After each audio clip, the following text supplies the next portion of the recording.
Comment faire pour venir vivre au Canada? Aujourd'hui, on vous explique tout ça.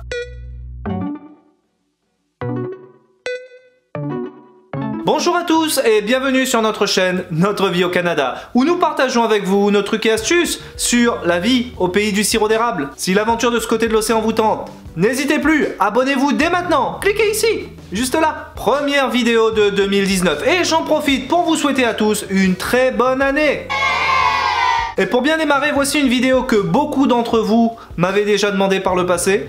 Comment faire pour venir vivre ici, au Canada? Venir en touriste, c'est une chose. Aujourd'hui, pour ça, vous devez faire une demande d'autorisation de voyage électronique, ou AVE, mais c'est relativement simple. Pour la modique somme de 7 $, votre AVE va vous autoriser à rester en tant que visiteur au Canada pendant au maximum 6 mois. Mais avec un AVE, vous êtes un touriste, vous ne pouvez ni envisager travailler, ni rester plus longtemps. Pour ça, il vous faut obtenir le statut de résident. Et si vous voulez obtenir ce précieux sésame, voilà 3 façons de le faire. Première option, le permis de travail temporaire. Comprenez, vous faire embaucher au préalable par une entreprise canadienne. Et si je le cite en premier, c'est parce que c'est comme ça que nous sommes arrivés ici en 2012 en fait. Et quand j'y pense, nous avons eu beaucoup de chance, parce que ce n'est vraiment pas la solution la plus simple. L'entreprise qui vous embauche doit alors faire les démarches administratives pour vous obtenir ce fameux permis de travail. Notamment, elle doit justifier auprès de l'administration canadienne pourquoi elle vous embauche vous, et non un Canadien. Leurs ressources humaines auront pas mal de paperasse à faire. Vous comprenez mieux pourquoi je vous disais que nous avions été chanceux à ce niveau-là. L'entreprise qui m'avait embauché a commencé les démarches en août 2011. Et j'ai obtenu mon permis de travail, ce document qu'on attache dans votre passeport à votre arrivée, uniquement en janvier 2012, soit environ 5 mois d'attente. Vous comprenez le challenge? L'entreprise qui vous embauche doit être patiente et motivée pour vous avoir. Votre permis de travail fait de vous un résident temporaire qui ne peut travailler que pour l'entreprise qui vous a embauché. Et il vaut mieux que ça fonctionne parce que si ce n'est pas le cas, eh bien vous ne pouvez plus résider au Canada. Mon premier permis de travail était valable 3 ans. Les frais relatifs à ce type de demande représentent environ 155 $.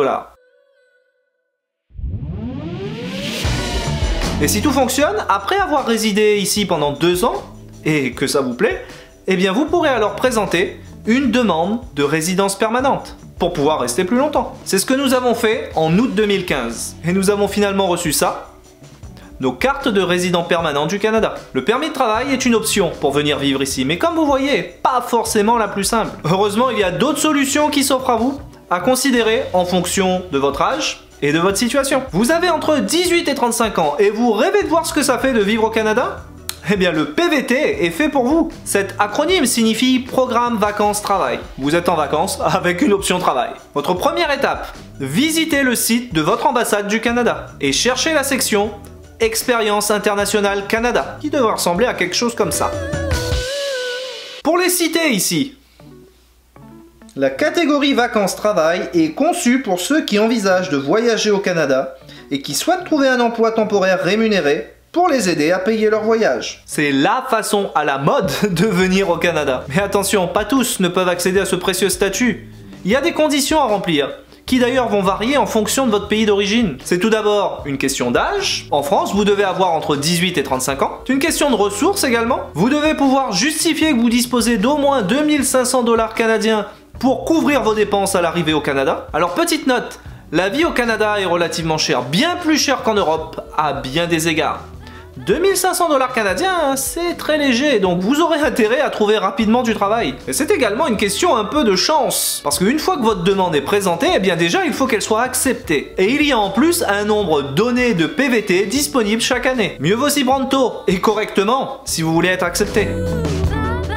Alors un point intéressant à noter, il est mentionné que dans le cadre d'un PVT, vous ne pouvez pas venir avec une personne à charge. Mais après avoir creusé un peu le sujet, il semble qu'il est bel et bien possible de pouvoir venir faire un PVT en famille au Canada.